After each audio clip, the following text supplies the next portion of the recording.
In this video, we're going to go over how we can use moving textures within our materials to help give some more interest and, give that a little bit of movement to some different types of materials. This is the method very often used on like water to give you some of that kind of, those like ripply effects. But we can use it for some simple situations. So in this example, I'm going to make like we'll call it goop, general goopiness. So to get started, we're just going to make a new material. We're going to call this panning demo mat. Then we'll go ahead and open it up. And just right away, so we can kind of see it update live, I'm going to create an instance. Then I'm going to apply this instance to these two demo meshes I have here. And it's worth noting, I went ahead and UV unwrapped them in in two different ways. This one I unwrapped normally, and then this one I projected directly from the front, so we can kind of see how the UVs of the model will affect how it looks. So let's have a look at our material. So to get started, I'm just going to set up some, basic texture stuff. So if I go to in my material folder here, if I go to the water, I got a normal map, and this is just a general ripply normal map. You could find one or make one that's more specific for your type of texture, but this one will work for my example. Then if I go to my textures, I got this goop map I made, and this is just a simple tiling color map. So let's plug this into the base color, plug this into the normals, and then I'm just going to put a value of 0 into the metallic and a value of 1,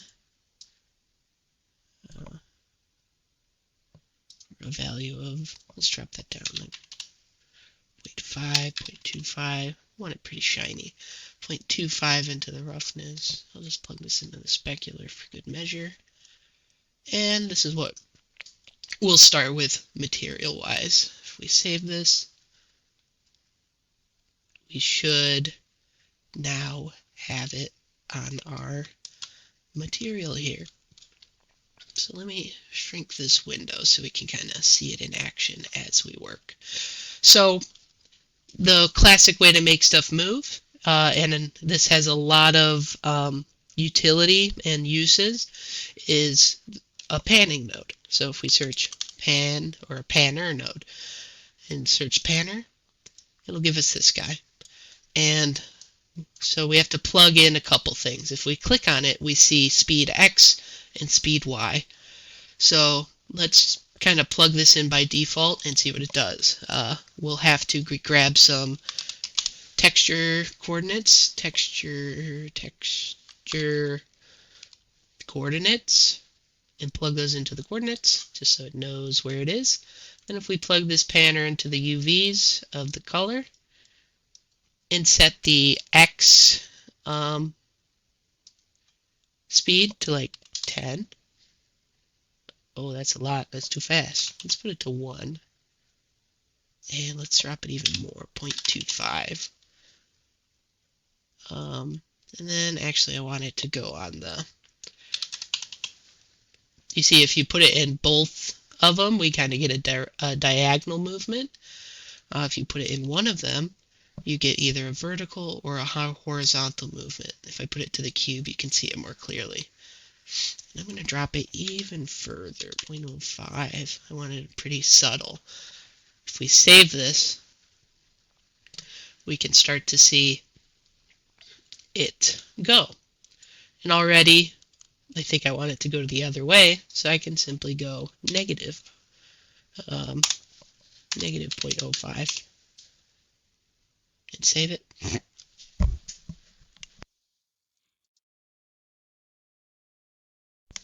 And there, now we got it flowing downwards. And you can see already, based on how I have these UV mapped, we get different looks. So if we want like a goopy stuff falling down, we'll need it to be projected in a way In this case, I projected it from a front direction in a way where it can just fall down as opposed to like travel along the surface. But so we got one panner into the texture map, and if we duplicate this setup, we can plug it into the normal map as well. And if we save it, we can now see that we got the normal map and the color map moving together down our object.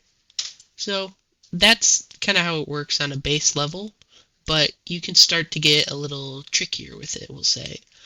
So for example, if I wanted to just give it some more detail and we're looking at the normal map, first off, you could just have them fall at different rates. So if I change this to negative 0.025, now the normal map will move at a different rate than the color map, and that can start to give a different look. But if I duplicated the normal map and changed the pan of one of them, so this one can stay at 0.25, and maybe we put this one back at negative 0.5 or negative 0.05. Now that we have our two normal maps here, both of them moving at a different rate because we adjusted the parameters of the panner, we can go ahead and combine blend normal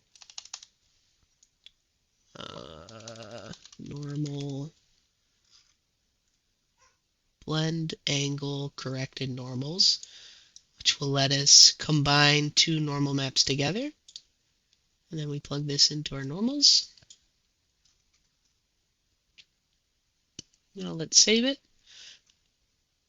And now with two blended normal maps, we can start to get a little, get some variation and get some nice kind of goopiness going. So that's the basic use of panning within your material. Apply it to a normal map, have a couple variations of normal maps, maybe there are a couple different shapes, have those moving over your surface to give it some, visual texture. And you can also have a color map with a panner moving it as well. So that's the panning node within a material, a way to add some nice movement.